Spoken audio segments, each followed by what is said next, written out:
మల్కాజ్గిరిలో ఆర్టీసీని ప్రభుత్వంలో విలీనం చేయాలని డిమాండ్ చేస్తూ బహుజన వర్కర్స్ యూనియన్ నాయకులు చేపట్టిన ఆమరణ నిరాహార దీక్షకు ఎమ్మెల్సీ తెలంగాణ రాజ్యాధికార పార్టీ వ్యవస్థాపక అధ్యక్షుడు తీన్మార్ మల్లన్న సంఘీభావం తెలిపారు. Union chairman CH Sampath Kumar Mudiraj, joint secretary G Kumar చేపట్టిన దీక్షా శిబిరాన్ని సందర్శించిన ఆయన కార్మికులకు మద్దతు ప్రకటించారు. ఈ సందర్భంగా తీన్మార్ మల్లన్న మాట్లాడుతూ ఎన్నికల సమయంలో ప్రభుత్వం ఇచ్చిన హామీ ప్రకారం తెలంగాణ ఆర్టీసీని ప్రభుత్వంలో విలీనం చేసి కార్మికుల సమస్యలకు శాశ్వత పరిష్కారం చూపాలని డిమాండ్ చేశారు. కోట్ల ప్రజల సమస్య ఇలా ఎన్నో ఆటుపోట్లకు ఆలోచనలకు బాధతోటి ఉద్యోగం చేస్తే మీకు మంచిది కాదు. ఈ తెలంగాణ రాష్ట్రంలో ఉన్నటువంటి ఆర్టీసీ సంపదను లేదంటే నిజంగా ఒక పని చేయ రేవంత్ రెడ్డి గారు నీకు విలీనం ఇష్టం లేకపోతే ఆ ఆర్టీసీని అంతా మా కార్మికులు పంచుకుంటారు జాగల భూములన్నీ ఆ కాగితం మీద సంతకం పెట్టు ఒడిచిపోతుంది.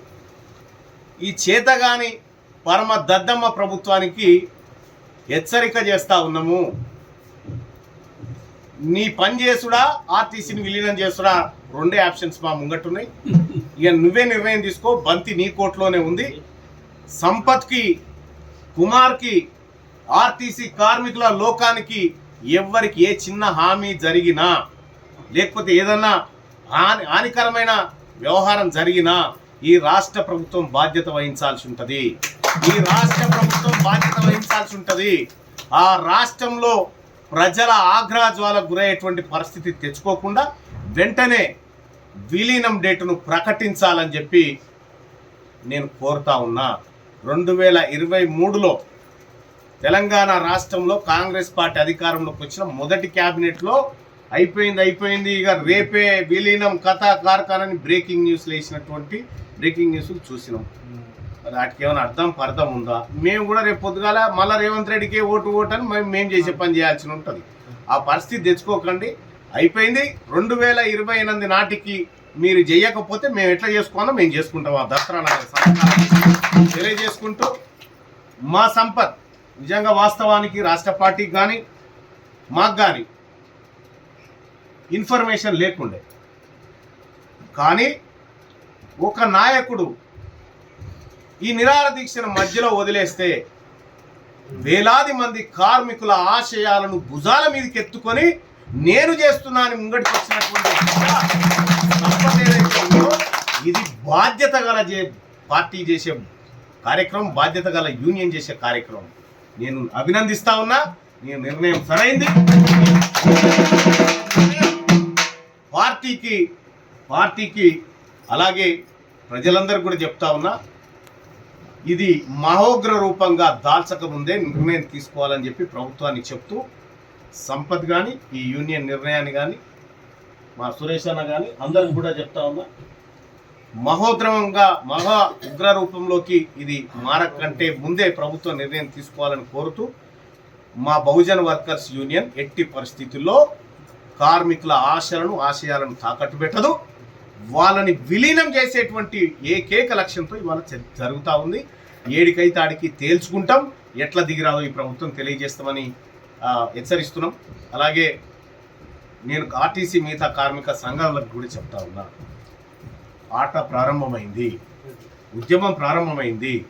ఇక ఇటో అటో తేల్చుకుందాం రండి. మీ అందరు కూడా పిలుపునిస్తా ఉన్నా.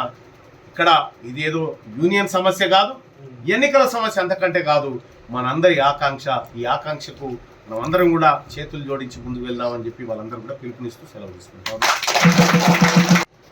ఒప్పందంలో ఏం రాసుకున్నాం? ఒక క్లాజ్లో, క్లాజ్ నెంబర్ 3.1 సమ్ క్లాజ్లో, ఒకవేళ ఈ ఎల్ఎన్టీ ఓటు నడిమిట్లో ఇడిచిపెట్టి పోతే వాడు మొదట పెట్టిన డిపాజిట్ 2000 కోట్లు, ఆ తర్వాత ఒప్పంద ఉల్లంఘన కారణంగా మొత్తం వాడు తెచ్చినటువంటి అప్పులు 100% అప్పులలో 90% అప్పులు మాత్రమే ప్రభుత్వం కట్టాలి, మిగతా 10% ఎల్ఎన్టీ వాడు కట్టాలి.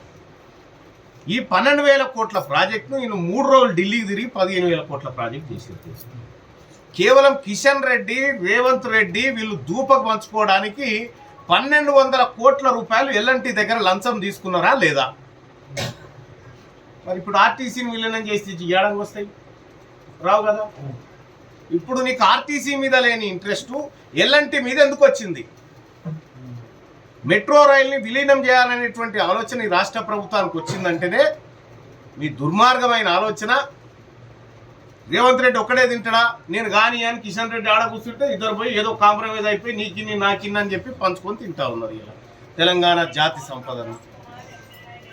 ఇవాళ జెన్యున్గా తెలంగాణ రాష్ట్ర ఏర్పాటుకు కారణమైనటువంటి ఆర్టీసీ కార్మికులను విస్మరించి ఇచ్చిన హామీలను తుంగలో దొక్కి మీ సావు మీరు జావండి అని చెప్పి ఆర్టీసీ కార్మికుల కుటుంబాలను నడి రోడ్డు మీద వదిలేసిపోయినటువంటి ఈ ప్రభుత్వానికి చెప్పదలుచుకున్నా నేను.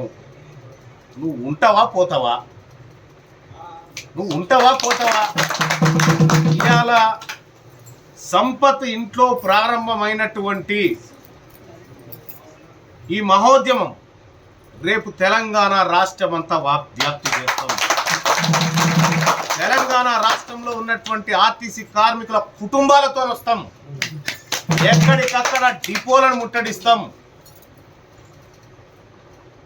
మర్యాదగా అపాయింటెడ్ డేట్ చెప్తావా చెప్పు, పలానా రోజు మేము చేయబోతున్నామని చెప్పి ప్రకటించు. అవి ప్రకటించకుండా మీరు ఎన్ని జిమ్మిక్కులు చేసినా వాళ్ళ తెలంగాణ రాజ్యాధికార పార్టీ వదిలిపెట్టదు. మరీ ముఖ్యంగా బహుజన్ వర్కర్స్ యూనియన్ అసలే వదిలిపెట్టదు.